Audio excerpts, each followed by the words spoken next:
Hey guys, EC Services. Working on my 225. It's an SMR, I think. Doing the yearly service on it. I'm gonna lie to you guys, like, hey, we don't need to do a service. It's been 3 years and I haven't changed my spark plug air filter. It runs great. It may run good, but the loss of power has been very gradual over the course of those however long you've had it. So you didn't notice it. But if you do a tune-up on it every year, it'll stay in optimal power. It'll be beautiful. So let's get right to it. I've already taken off spark plug wire, and I loosened this plug already. What I'm dealing with today, let's see if you can see it. This guy right here, it was the plug. It was about $15, $14.99 on eBay. I'm still getting over cold. It's a pretty good deal. I don't have a local dealer really close. It's like a 30-40 minute drive. Well, about 30-minute drive. And the gas versus paying individual prices, this come out to be like 30 cents cheaper, this particular pack on eBay. And it just shipped to my door and I had to do anything. So I like that. So I'm taking the plug out. I haven't seen it yet, so let's see what it looks like. This is brand new. Ooh, this is after 1 year. It's not horrible, but it's got a lot of buildup on it. The gapping's technically really off on this one. Right here, it's pretty bad. But it's normal use for this kind of motor. 1 year, it's all scarred up inside, so we'll just chunk that out of the way. Put the new plug in. Just stick it right back in here and use my trusty Duralast, because the Stanley one that came with this set is junk. It's actually over there in the weeds. I got very upset with it. And just tighten it down and you're good to go. That's it on that. That's a loud motorcycle. So let me get situated to move this around to work on the other side. Okay guys, now let's take the air cleaner off. I haven't actually looked at it, so I'll go ahead and pull this out of here. Here's a new one. Yeah, it's nice. It's kind of a hard one. It's weird. Each company has their own style of them. You loosen this right here. And that's it. Ooh, that's funky. That's it. Now when I pulled it off, there's goo all right here. So this has been running a little rich, probably because that plug was burned. But this is after only 1 year. I mean, I've replaced the filter twice, but yeah, you see the difference. It's intense. Look on the backside even. There's a difference there. It's been coming through. And that oil, it's normal, but there's a bunch of goo in there, so I got to clean this up. Spray some brake parts cleaner. That one's gone. In with the new. Just like that. Well, beforehand, let's look inside. Let me move you around so you can see inside here. You see in there? Inspect that the choke is working properly. And it is. And these nuts, or bolts, screws, whatever, they're properly torqued. I'm going to check that. And then visually inspect right here and following it down right there. So it'll be nice. Look at the parts. Let me put this back on. Move you back down there. I'm going to put this cover back on right here, and then we'll look at this, inspect this. Simple, just stick it right back on. There it went. It lined up.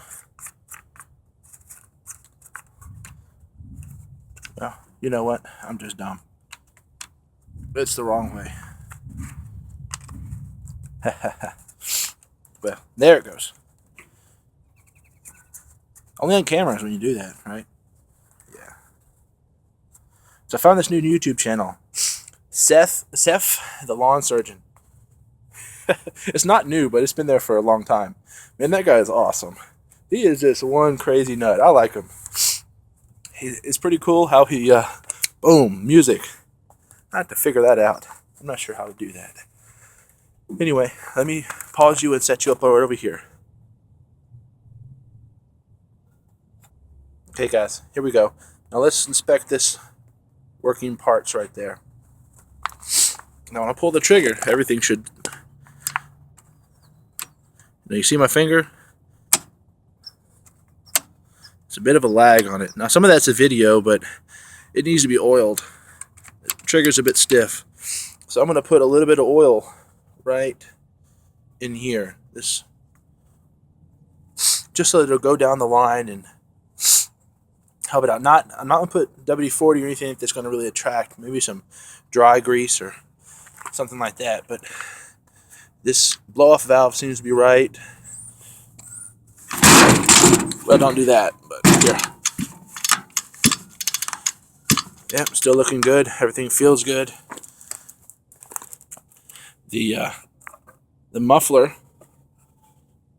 we've been looking at that. It's in pretty good shape. There's some debris in here. Now I'm gonna take this cover off soon. Well, I may just do it today. Pull this off, take that screen out. Everybody's been telling me that screen right back here, which I'll show you how. In fact, I'll make another video so this one's not just ridiculously long. But I've had to do that. So I'm going to go ahead and finish this up. Now, this kit came with this guy. I'm not going to put him in there because this one is in perfectly good condition. I run very clean fuel. Very OCD about that. I shouldn't push on it that hard, I guess. But I am going to keep it in the truck because you never know what's going to happen. I've inspected it. It looks good. All the hoses are good. So I'm going to save this for when I need it. March, April, May, somewhere around there. So I don't have to go just throw it away for nothing. So that's my video, guys. I got my new tripod I'll put you guys on so I won't have shaky camera disease. And some of my other videos were kind of up and down a lot, which that was weird. But, you know, it is what it is. There's my janky tools. Yeah, it's a messed up Stanley set. But anyway, here's my view. What I've been working on. It seems to be everything's in good condition. It's a year old. Well, a little over a year old. I really like it. I've put a bunch of hours on it. I really wish I would have put an hour meter on it, just so I can see how many hours there is. My next new machine, my weed eater, I will put an hour meter on it, just so that I can see. Get that thing off there, just so I can see how it works, how many hours I'm actually putting on it, and the fuel efficiency, yada yada yada. So I'm gonna make this video end right now, as I'm done. Everything looks to be in good working order. I'm gonna go ahead and put some Sta-Bil in it. I know it's gas fuel mixture, but I always put some in because the gas is terrible now. And I'll end this video. Like, subscribe. I hope you guys enjoyed it. Hope it was educational, and remind you guys to continue doing your maintenance on your machines. Don't take it for granted. This machine may only be $200 and something, but that's $200 something I had to work with blood, sweat, and tears. And I worked hard for this money. I don't want this machine to go downhill or have some issue that's unforeseen because I was lazy and didn't repair it and keep it in good working order. So I hope you guys see this and do it to yours. It's not very expensive for a little preventive maintenance. Y'all have a good afternoon. Thanks.